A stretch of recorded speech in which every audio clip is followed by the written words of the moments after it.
I'm standing here scratching my head. I just cannot work out how you lost that one. I thought particularly first half you were absolutely superb, as well as I've seen you play all season. I agree. I thought first half we were very good. Thought we dominated the game, controlled a lot of the possession, and I think it shows you the importance of putting those chances away, scoring more goals when you're on top.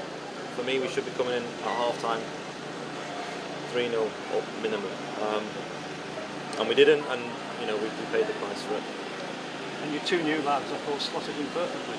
They were excellent. Ethan, it's his first league start. He did really well at Bolton in the week in the Papa John's, and Declan John again today. He's not played a lot for Bolton so far this season, so we knew he was going to tire and feel the effects of that. But I thought both of them were really good first half. I thought the whole performance first half was very good, and like I say, it's a massive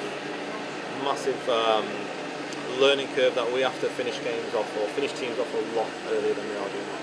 Just touching on Declan John, how is he when he come on? He's fine. He just suffered with a bit of cramp, so he'll be fine. So, what went wrong? I think we started the second half slow. We allowed them to just put some balls onto us and just get themselves up the pitch, and then we just poor decisions, naive for the second goal, first goal especially, and then the poor goal. Second goal, sorry, is a very, very poor goal for us to concede, and that's where we're at the minute defensively. We need to improve.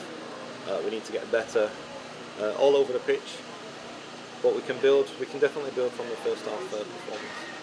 How frustrating is it for a coach, and we've spoken about this already this season, when you know that you've got so much there, they are better sometimes than they're showing? It's very frustrating, because the first half I thought we dominated and we're getting to good positions, and should test the keeper more and should put more in on the keeper. Second half, they get in front, 2-1 in front, and we're going forward, and we have so many chances towards the end of the game, and the keeper's playing an outstanding game by that point. He's saving everything, so it just adds to the frustration, because we shouldn't get ourselves, or we shouldn't find ourselves in that position of losing the game in the first place. So what are you saying to them in the dressing room? You can't really read the riot act, or maybe you can for some of the defensive mishaps that led to the 2 goals. I think they have to take accountability for the mistakes. They have to stay concentrated throughout the whole game. It's not a 90-minute game anymore. It's going way over 100 minutes, so you can't switch off at any point.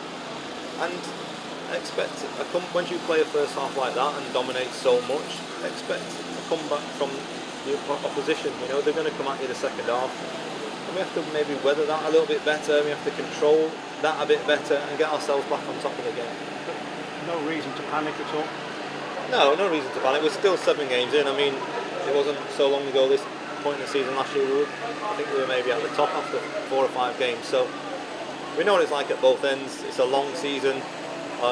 There's plenty of other teams that you would expect to be flying high that aren't. So we know what we've got here. We're a bit short with injuries at the moment. We know that. It's not an excuse, but we've got 5 or 6 top quality players out that once we get them back will definitely add to our levels, but also add to the identity of what we are as a team and as a club. So we just got to get through these moments, keep practicing, keep training, keep working hard, and it will come. And you mentioned the players who are out. Elliot Watt was your player of the season, arguably last season. Is he close to coming back? Will we see him fairly soon? Hopefully, we lost him just before pre-season, which was not pre-season. Sorry, we lost him just before the season started, which was a massive blow, because he completed the whole of pre-season, and it was just something out of the blue which caused him a bit of a problem. So he's been back. He's not been back into training yet.